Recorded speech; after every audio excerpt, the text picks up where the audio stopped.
Function जो है एक रूल है जो क्या करता है, एक सेट के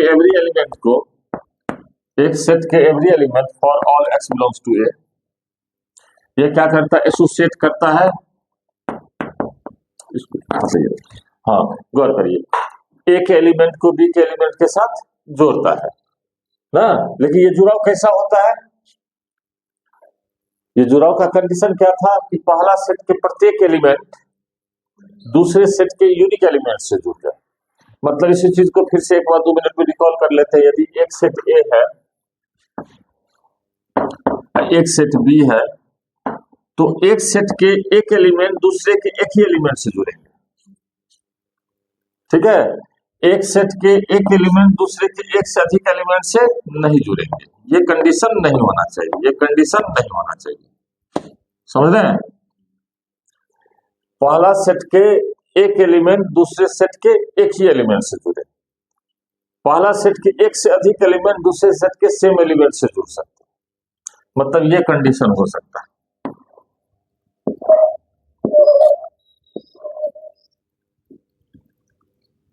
समझ रहे हैं, मतलब एक एक्स का एक ही वाई मिलेगा, एक एक्स का क्या मिलना चाहिए, एक ही वाई मिलना चाहिए। एक से अधिक एक्स का भी सेम वाई हो सकता है, लेकिन एक एक्स का एक से अधिक वाई नहीं हो सकता। दो वाई का सेम एक्स है, समझ रहे हैं। यानी पहला सेट के प्रत्येक एलिमेंट, जो कंडीशन याद रखिए, पहला सेट का प्रत्येक एलिमेंट जुड़ना चाहिए, दूसरा सेट में कुछ एलिमेंट्स बच सकते हैं जो किसी से जुड़े हुए नहीं, समझ आया। पहला सेट के सारे एलिमेंट्स जुड़ने चाहिए, दूसरे सेट में कुछ एलिमेंट्स बच सकते हैं जो किसी से जुड़े हुए नहीं हो। पहला सेट के दो एलिमेंट दूसरे सेट के सेम एलिमेंट से जुड़ सकते हैं, पहला सेट के दो या दो से अधिक एलिमेंट एक से अधिक एलिमेंट दूसरे सेट के एक एलिमेंट से जुड़ सकते हैं, लेकिन पहला सेट के एक एलिमेंट दूसरे सेट के एक से अधिक एलिमेंट से नहीं जुड़ सकते। मतलब याद रखिए, जब एरो डायग्राम बनाए तो एरो डायग्राम में ये केस हो सकता है, मतलब एक से अधिक एलिमेंट सेम से जुड़ा हुआ है, जबकि इसमें क्या है, एक एलिमेंट एक से अधिक से जुड़ा हुआ है। गौर करें, यानी मोर वन हो सकता है, वन मोर नहीं हो सकता। गौर से देखिएगा, मोर इधर लिख लेते हैं और वन इधर लिख लेते हैं, इधर वन लिख लेते हैं, इधर मोर लिख लेते हैं। आप दोनों देखिए, ये हो सकता है, ये केस हो सकता है, लेकिन ये केस नहीं हो सकता, इस बात को ध्यान रखिए। यानी एक से अधिक एक्स का सेम वाई हो सकता है, लेकिन एक एक्स का एक से अधिक वाई नहीं हो सकता। यदि ऐसा कोई भी इक्वेशन, कोई भी फॉर्मूला इस कंडीशन को सेटिस्फाई करता है तो क्या है, फंक्शन है। ठीक है, कल ये डिस्कशन किए थे, चलिए आगे बढ़ते हैं।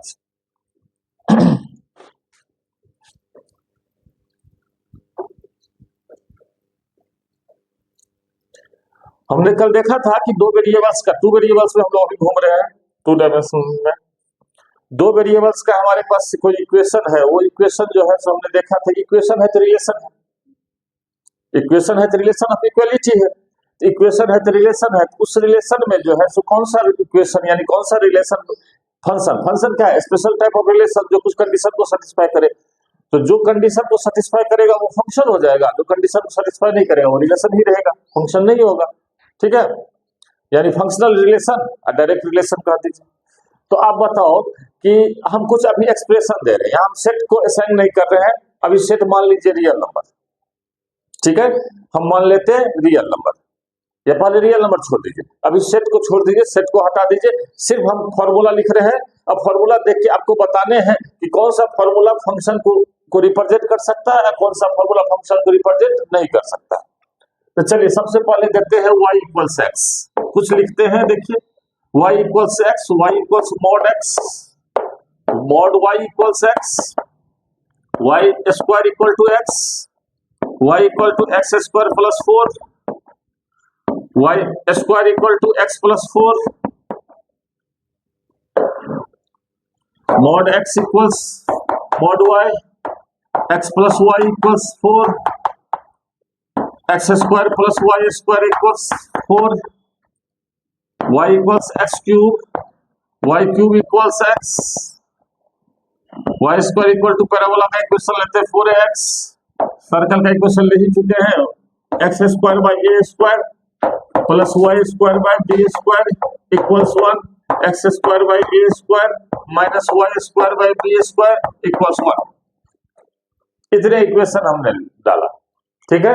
और आपको देख के बताना है कि कौन सा इक्वेशन जो है फंक्शन को रिप्रेजेंट करेगा और कौन सा इक्वेशन फंक्शन को रिप्रेजेंट नहीं करेगा। यहाँ सेट को छोड़ देते हैं, क्योंकि सेट देंगे तो फिर उस सेट के इनपुट को भी देखना होगा, तो अभी उसको छोड़ देते हैं और सिर्फ फॉर्मूला को देख के देखना चाहते हैं। फॉर्मूला में क्या देखना है, एक एक्स का एक ही वाई होना चाहिए, एक से अधिक वाई नहीं होना चाहिए। उसके आधार पर बताइए तो कौन सा फॉर्मूला जो है आपको फंक्शन को रिप्रेजेंट करता है, कौन सा फॉर्मूला यानी इक्वेशन जो दिया हुआ है और कौन सा इक्वेशन जो है रिलेशन को रिप्रेजेंट करता है।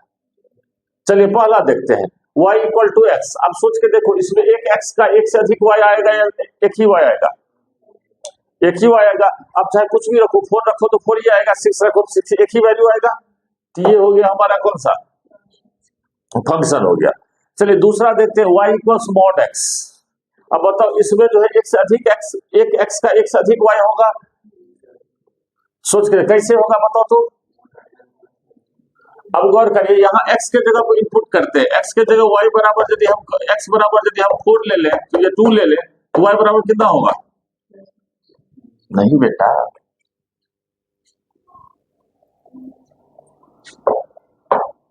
कितना आएगा?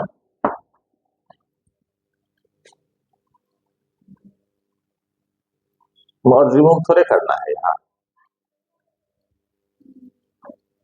y का वैल्यू निकालना है सब, ठीक है। तो बताइए कितने वैल्यू आएंगे? एक ही आएगा।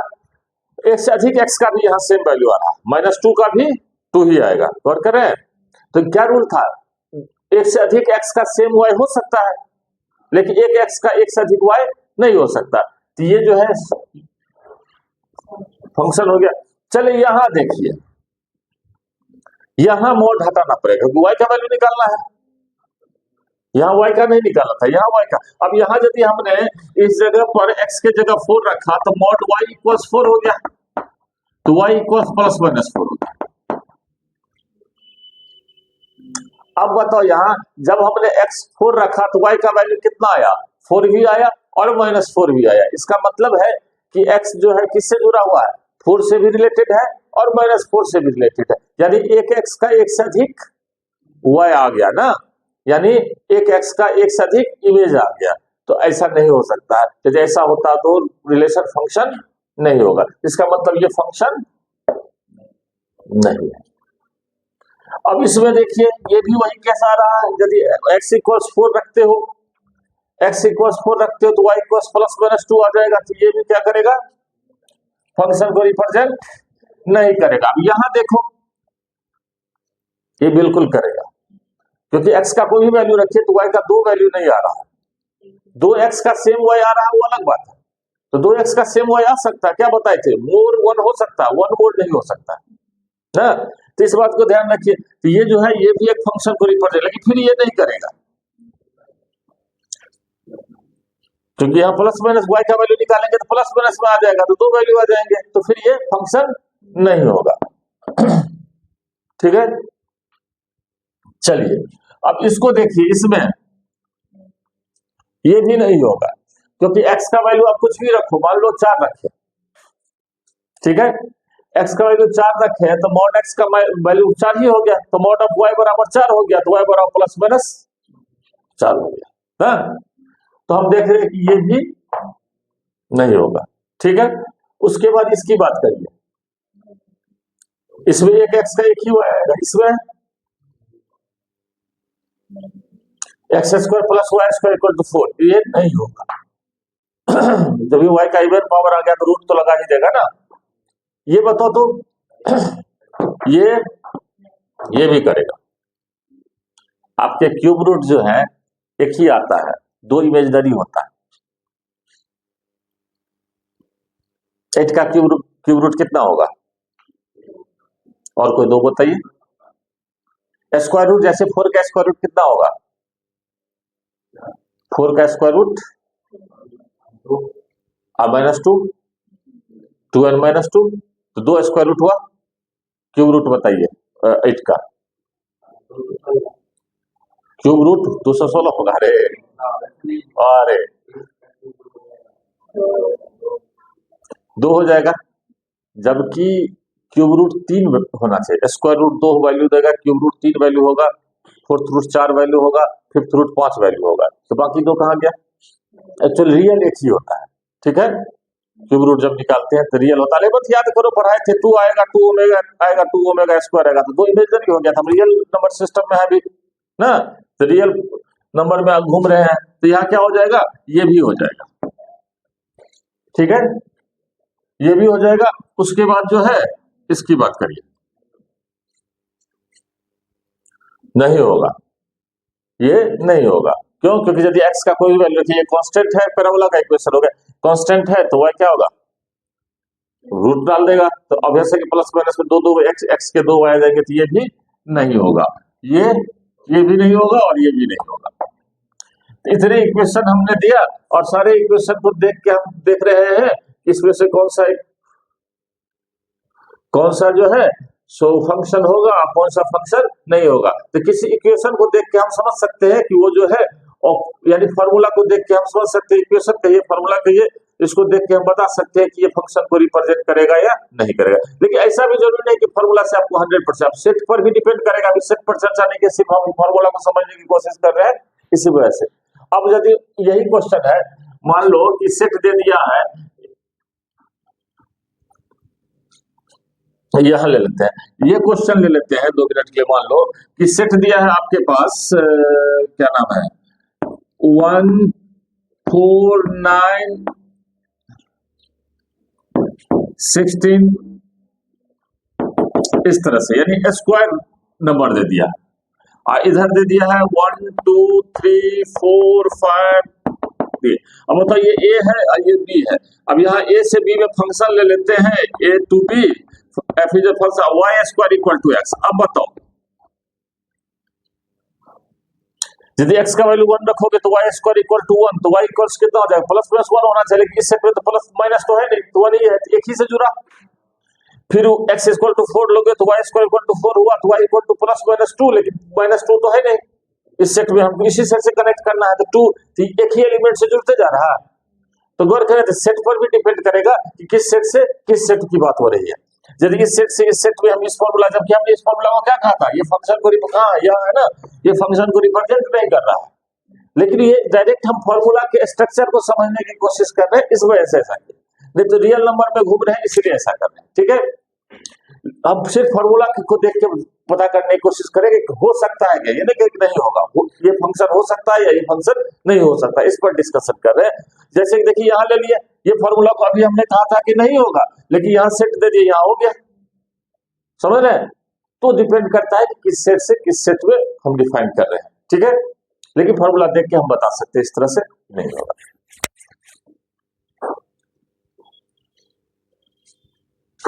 देखो तो एक काम करते हैं, सभी के ग्राफ बनाते हैं।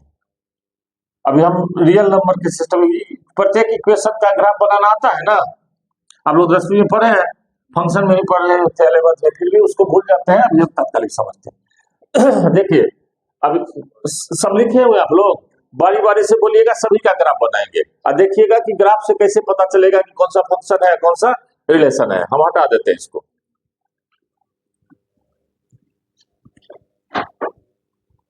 रफली बनाएंगे, पूरा डेटा नहीं प्लॉट करेंगे। चलिए तो बताइए कि मतलब पहला क्या है, y इक्वल्स एक्स, इसका ग्राफ ये हुआ। ग्राफ कैसे बनेगा, ये तो 11 से पढ़ते जा रहे हैं, बहुत से टॉपिक पढ़े भी हैं, और जब डिफरेंशिएशन वगैरह पढ़ाएंगे तो फिर ग्राफ का कुछ क्लास एक्स्ट्रा करेंगे।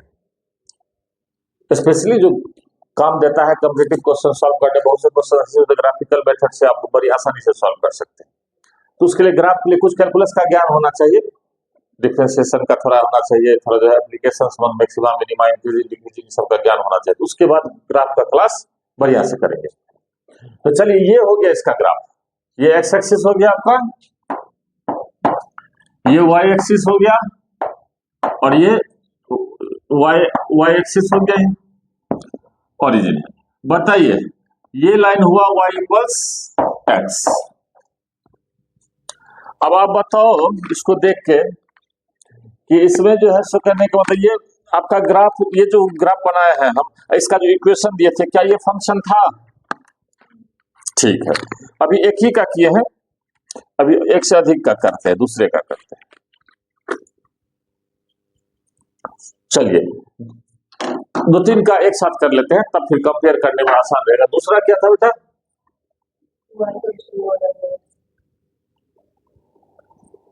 y equals mod of x। y equals mod of x याद करो, 11 से ही पढ़ाते आ रहे हैं। ये हो गया ठीक, ये हो गया y equals mod of x का। और तीसरा क्या है? Mod of y equals x।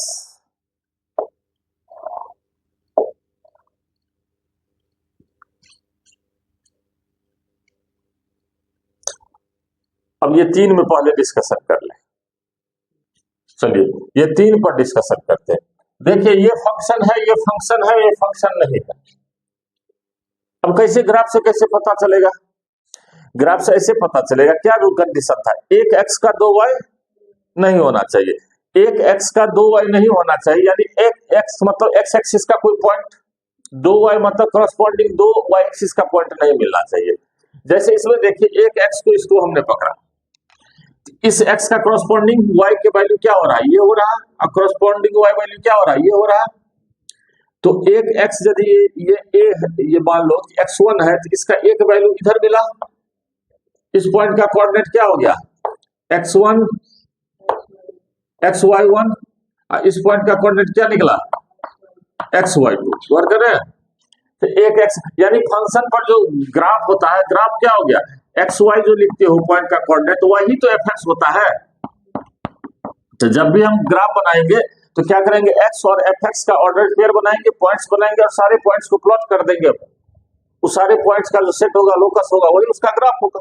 यानी एक ग्राफ पर कोई भी पॉइंट का एक्स कोऑर्डिनेट और वाई कोऑर्डिनेट में क्या क्या होता है? एक एक्स होता है, दूसरा एफ एक्स होता है, वाई जो होता है एफ एक्स होता है। वाई रूल लगा के ऑप्टेट करते हैं हमेशा, ठीक है। तो गौर करके देखिए, यहाँ एक x का 2y हुआ। अब इसमें देखते हैं, किसी पर्टिकुलर x का पकड़ लीजिए तो एक ही y मिलता है ना, नीचे भी पकड़ सकते हैं, सभी का एक ही y मिलता है। इस x का एक ये y हुआ, इस x का ये y हुआ, इस x का ये y हुआ। लेकिन यहाँ देख रहे हैं एक x का दो y आ रहा है ना। सेम x मतलब x एक्सिस पर आगे बढ़ना, y एक्सिस पर देखिए। तो x एक्सिस पर जब हम यहाँ पहुंचते हैं तो इसके क्रॉसपॉन्ड में दो y मिलते हैं, एक ऊपर मिलता है और एक नीचे मिलता है। तो एक x का 2y हो गया। जबकि इसमें और इसमें देखिए, इसमें कहीं भी एक x को पकड़िए तो एक ही y मिलने वाला है आपको। हाँ, यहाँ अलग बात है कि दो x का सेम y भी मिल सकता है।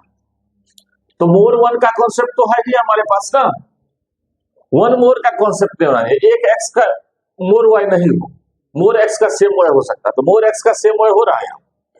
यहाँ हम क्या देख रहे हैं, गौर करिए। तो सीधा सा बात है, एक x का एक से अधिक y होने के लिए समझिए कंडीशन तैयार करें। एक x का एक से अधिक y होगा तो ऑब्वियस है कि ये जो वर्टिकल लाइन है x एक्सिस पर परपेंडिकुलर लाइन या y एक्सिस के पैरेलल लाइन, ग्राफ को दो बार काटेगा। क्योंकि x का एक वैल्यू लेने के लिए क्या करेंगे? उसी वैल्यू को एक पर्टिकुलर पॉइंट पर से परपेंडिकुलर डाल देंगे, इस पर x फिक्स होगा। और यदि ग्राफ को दो बार काट रहा है, इसका मतलब उसी x पर एक y इधर भी आ रहा है, एक y इधर भी आ रहा है। दो से अधिक बार काट रहा है तो ऐसे ऐसे जा रहा है, इसका मतलब एक दो तीन वैल्यू आ गया सेम x का। तो जब कोई वर्टिकल लाइन, याद रखिएगा, जब कोई वर्टिकल लाइन मतलब x एक्सिस के परपेंडिकुलर, y एक्सिस के पैरेलल, x एक्सिस पर परपेंडिकुलर लाइन हम ड्रॉ करते हैं और ग्राफ को एक से अधिक बार काटता है तो वो फंक्शन नहीं होगा। यदि एक्स एक्सिस ग्राफ के रेंज में काटना बनाना, अब ग्राफ इधर बना है, इधर खींच देना, सो नहीं करना, जहां ग्राफ है वही डालना है ग्राफ के रेंज में। तो मतलब एक्स एक्सिस पर परपेंडिकुलर लाइन यानी वाई एक्सिस के पैरेलल लाइन ड्रॉ करिए, और यदि कर्व को एक से अधिक बार काटता है तो वो फंक्शन नहीं है, और सिर्फ एक ही बार काटता है तो फंक्शन है।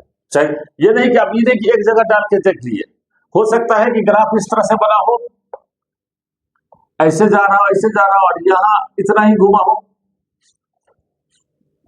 तो आप देखोगे रे भाई एक ही बार कट रहा है, एक ही बार कट रहा है, एक ही बार कट रहा है, लेकिन यहाँ भैया 3 बार काट दिया, हुआ ना। तो हर जगह ऐसा होना चाहिए, ठीक है। तो यदि y एक्सिस के पैरेलल लाइन ड्रॉ करेंगे, वर्टिकल लाइन ड्रॉ करेंगे और ग्राफ को यानी कर्व को एक से अधिक बार काटता है तो रिलेशन रहा, फंक्शन नहीं है, और एक ही बार काटता है तो फंक्शन है, क्योंकि तब क्या बताएगा, एक एक्स का एक y आएगा, ठीक है। ये 3 में समझ में आ गया। तो जो फॉर्मूला से और ग्राफ से दोनों तरीके से देख लिया, बाकी का भी ग्राफ कर लेते, आज ग्राफ की डिस्कशन कर लेते, कल हम लोग टाइप्स देखेंगे सब्जेक्टिव इंजेक्टिव। चलिए अगला कौन सा था, y square equal to x, ये तो पैराबोला हो गया ना, राइट हैंडेड। अब आप देख के बताइए क्या होगा या नहीं होगा, नहीं होगा, y square equal to x. अगला क्या होगा बेटा, y equal to x square, x square तो ये होगा, अब प्लस 4 कर देंगे तो 1 2 3 4 ऊपर उठा दीजिए 4 से। अब बताइए होगा, बिल्कुल होगा। कोई भी वर्टिकल लाइन ड्रॉ करोगे तो ग्राफ को एक ही बार काटते हुए निकलेगा। यानी ये बात ध्यान रखना है कि लाइन ही नहीं, ग्राफ का कोई भी पोर्शन, फंक्शन का ग्राफ कभी भी वाई एक्सिस के पैरेलल नहीं हो सकता है, ग्राफ का कोई भी पोर्शन वाई एक्सिस के पैरेलल नहीं हो सकता है। वाई एक्सिस के पैरेलल होगा, थोड़ा सा भी होगा तो एक से अधिक पॉइंट हो गया, ठीक है। अगला कौन सा है, ये क्या था बेटा, y equal to x square plus 4। अगला क्या है, y इक्वल टू, ये भी पैराबोला ही हो गया। कौन सा पैराबोला, कुछ दिन पहले पढ़े थे, राइट हैंडेड हो गया, ये हो गया, बताइए नहीं होगा। अब देखिए जो फॉर्मूला में जो नहीं हुआ था ग्राफ में भी नहीं है शो करेगा ना, दोनों तरीके से देख लेते। अगला कौन सा है, mod of x equals mod of y. इसका ग्राफ देखो कैसा बनेगा, हम डायरेक्ट बनाते हैं।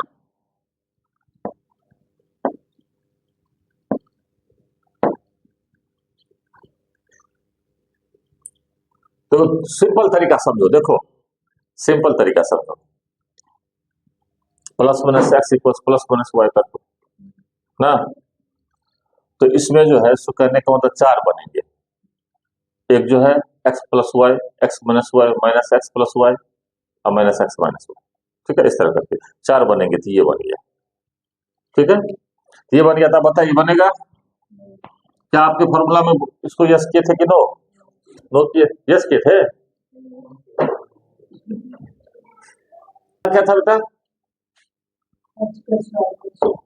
एक्स प्लस इक्वल्स 4, ये तो स्ट्रेट लाइन होगा, आप लोग जानते ही होंगे, x by 4 plus y 4 equals 1, 4 4 पर कटेगा, ये हो गया, ये भी 4 ये भी 4, क्या होगा, ये होगा, ये फंक्शन की नहीं होगा, बिल्कुल होगा, क्योंकि कोई भी लाइन ड्रॉ करते हैं तो एक्स एक्सिस को क्या करता है, अच्छा तो कर्व को क्या करता है, एक ही बार काटते हुए निकलता है।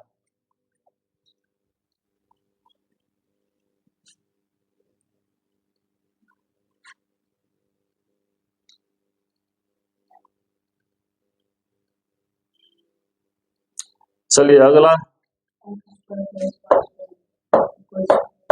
X square plus y square equal to 4, ये सर्कल का इक्वेशन है, याद होगा 2 रेडियस का, बताइए नहीं होगा, नहीं नो। उसके बाद y equals x cube,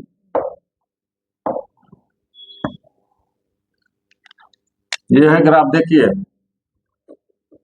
Y square equal नहीं होगा, y होगा, ये दिए थे, जो दिए थे उसी पर डिस्कशन कर रहे हैं। वाई स्क्वायर इक्वल टू भी हो सकता है, क्यों नहीं हो सकता है, लेकिन अभी हम लोग जितना लिए थे उस पर काम करें। हाँ अब इसका देखिए, बताइए होगा कि नहीं होगा, बिल्कुल होगा, क्योंकि कोई भी लाइन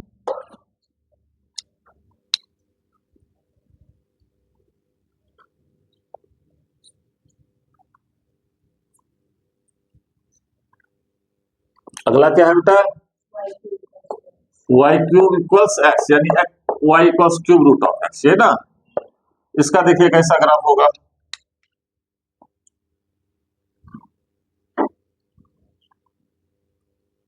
ये सीधा नहीं है, घूम रहा होगा, बिल्कुल होगा।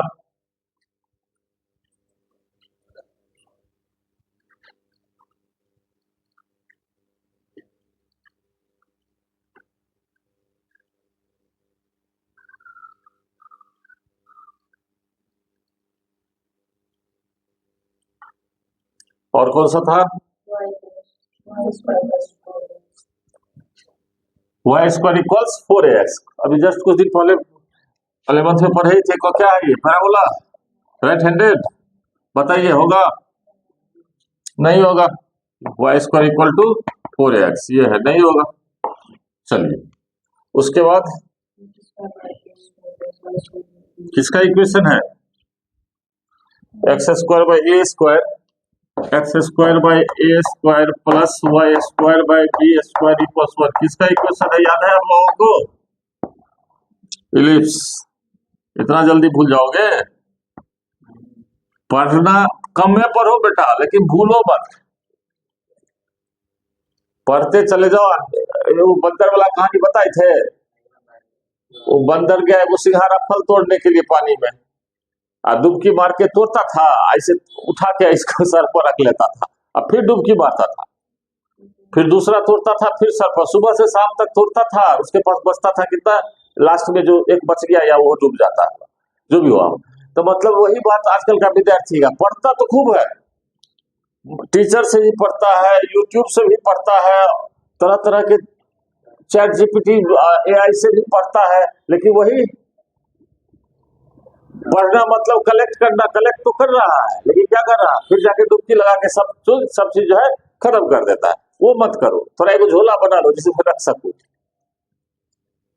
कम ही सामान लो, लेकिन रहना चाहिए तुम्हारे पास। हो गया? ये भी नहीं होगा कि होगा? नहीं होगा। ठीक है, अगला कौन सा है? X square by a square, ये हाइपरबोला है ना, तो इसका होगा एक इधर और एक इधर, तो चलो ये भी नहीं होगा, तो ये भी नहीं हुआ। तो देख रहे हैं, तो हम देखेंगे कि कोई कर्व दिया हुआ है, वो कर्व फंक्शन को रिप्रेजेंट करता है या नहीं।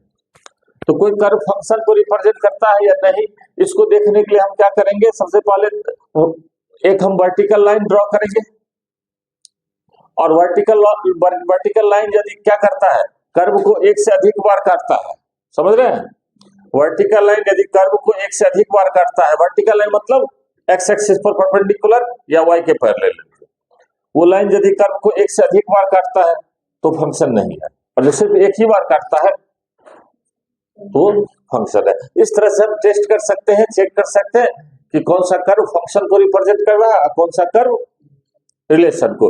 हम फॉर्मूला से यानी इक्वेशन दिया रहे तो भी हम बता सकते हैं कि कौन सा कर्व रिप्रेजेंट कर सकता है, कौन सा कर्व रिप्रेजेंट नहीं कर सकता, समझ रहे हैं? इसमें भी कंडीशन आएगा, सेट पर चर्चा नहीं करें, सेट देंगे तो किसी में भी कोई हो सकता है, कोई नहीं हो सकता, उस पर स्पेशल केस था, हम तो बताए थे। तो इस तरह से जो है, लेकिन हम एक मोटा मोटी आइडिया ले सकते हैं कि कोई भी कर्व रिप्रेजेंटेशन में देख के बता सकते हैं कि ये फंक्शन होगा या फंक्शन नहीं होगा। ठीक है, अब कोई भी इसमें भी सेट दे देंगे कुछ होगा, वर्टिकल पोर्शन नहीं होगा, याद रखिएगा। कर्व का फंक्शन के ग्राफ का कभी भी वर्टिकल पोर्शन नहीं आएगा, मतलब सीधा एक वाई एक्सिस के पैरेलल फंक्शन का ग्राफ कभी नहीं हो सकता। होगा तो क्या होगा, एक से अधिक वाई आ जाएगा, एक एक्स का अधिक, एक से अधिक वाई, निकल वाला एग्जांपल ले लेंगे, एक आदमी का एक से अधिक कितना हो गया, एज हो गया, मतलब ये केशव है, केशव का 15 साल भी हो गया, 17 साल भी हो गया, 18 साल भी हो गया, 20 साल भी हो गया, तो एक आदमी का 4 एज हो गया, ऐसा नहीं हो सकता है ना। एक आदमी का एक ही एज होगा। हाँ, क्या हॉरिजॉन्टल लाइन काट सकता है? बिल्कुल काट सकता है। हॉरिजॉन्टल लाइन का मतलब हो गया 2 एक्स का सेम वाई, या 2 से अधिक एक्स का सेम वाई, तो हॉरिजॉन्टल लाइन काटता है, यानी इसका मतलब बताता है कि एक से अधिक एक्स का सेम वाई आ रहा है। तो वो तो कंडीशन में दिया हुआ कि ऐसा हो सकता है। नहीं होने का क्या कंडीशन है? कि एक एक्स का एक से अधिक वाई नहीं होना चाहिए, वर्टिकल लाइन एक से अधिक वाई नहीं काटना चाहिए। समझ में आ गया 100%? चलिए कल हम लोग क्या डिस्कशन करेंगे, कल डिस्कशन करेंगे कि ये जो हमने देखा है कि एक से अधिक वाई से जुड़ा है या एक से जुड़ा हुआ है, तो यदि प्रत्येक एलिमेंट अलग अलग से जुड़ता है या एक से अधिक एलिमेंट सेम से जुड़ता है, दो केसेस हो गए। ऐसा हो सकता है कि ए सेट का प्रत्येक एलिमेंट बी के अलग अलग से जुड़े, एक सेट के एक से अधिक एलिमेंट बी के सेम से जुड़े, तो इसमें दो तरह के नाम हो जाएंगे फंक्शन के, एक को हम बोलेंगे इंजेक्टिव, दूसरे को बोलेंगे नॉन इंजेक्टिव, वन वन और मेनी वन। अब दूसरा कंडीशन क्या था, दूसरा सेट के प्रत्येक एलिमेंट जुड़े हुए हो या दूसरा सेट में कुछ एलिमेंट बचे हुए हो, था ना कि दूसरा सेट में कुछ बच भी सकता है, पहला तो जुड़ा ही रहेगा, पहला का सारा एलिमेंट जुड़ेगा, दूसरा में तो कुछ बच भी सकता है। यदि दूसरा में कुछ बचा हुआ रह गया तो वो एक अलग केस हो जाएगा, दूसरा में नहीं बचा हुआ तो अलग केस हो जाएगा। समझ रहे? तो यदि दूसरे सेट के प्रत्येक एलिमेंट जुड़ जाए यानी रेंज ऑफ कोडोमेन बराबर हो जाए, यदि ऐसा हो जाता है तो फंक्शन का नाम हो जाता है सर्जेक्टिव। और यदि रेंज ऑफ कोडोमेन बराबर नहीं होता यानी उससे कुछ एलिमेंट बच जाते हैं जो किसी के इमेज नहीं होते, तो उसका नाम होता है नॉन सर्जेक्टिव यानी इनटू। तो चार कल फंक्शन पढ़ेंगे, one one, many one, into, one two, यहाँ जाके फंक्शन, उसके बाद इनवर्स फंक्शन। सिलेबस है अभी चलेगा।